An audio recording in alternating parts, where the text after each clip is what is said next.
So one of the most important things is setting up the ins and outs of your audio so you can record and hear playback correctly. Well, okay, let's take a look at some hardware that we're going to need to record. So first we're going to look at this gold guy. This is a 1/4 inch to 1/8 inch adapter.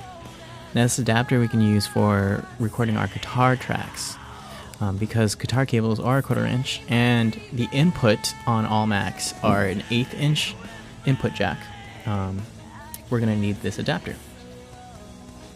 But actually, I would not recommend using an adapter like this. There's different forms, but I would suggest using this adapter, or not adapter, but a cable, which is a 1/4 inch to the 1/8 inch cable. And the reason for that is if we take a look at this gold adapter, your guitar cable is going to be right here, and it's going to be a lot of weight that's being put on that 1/8 inch input jack on your Mac. And over time, that weight is gonna pretty much jack up your input on your Mac. So you definitely don't want to do that. So I would just suggest getting a cable, and that reduces all of the weight with the cable.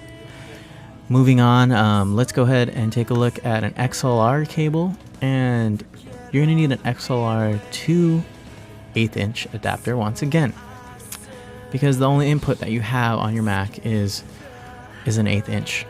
So you definitely want a female because microphones are males, so you want a female because males go into female. And so you definitely want that. Ideally, you're gonna want to eventually get one of these bad boys. This is actually currently the audio interface that I'm using. It's a Sapphire 6 USB. They have USB or Firewire. Firewire is more ideal because it is faster, so it will produce a better audio quality. But ideally, you want to use one of these devices for your recording needs, because these devices actually transform your audio waves into digital signals, digital audio waves, so your computer can read it.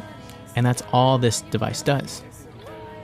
So with that being said, you'll definitely produce better quality audio with one of these devices. And at the same time, you won't need these different adapters or special cables because these audio interfaces have XLR inputs and 1/4 inch input jacks. So you'll be covered with that. And last but not least, we have one of the most funnest, is that a word? Funnest hardware pieces, which is a MIDI controller.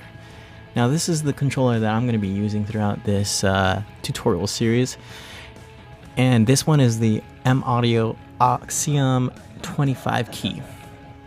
It's pretty simple. It's not like a full 49 key or anything bigger, so I can't really use two hands, but doesn't mean that I can't create that, because with this keyboard you can transpose. It does have pads on it and tons of features that we can use this MIDI keyboard. MIDI keyboards control the software instruments. So if you wanted to add in saxophone into your song, you would actually use this. You would actually be playing on a piano. That's why I said in the previous videos, in the piano lessons, piano is a good instrument to learn because it's so universal. And this is one example why it's universal, because if you can play on the piano a melody, then you can pretty much play any instrument ever known to man, as long as it's in software MIDI form. And that pretty much sums up the hardware that you're going to need. So go out and buy those and rack up your Guitar Center bill.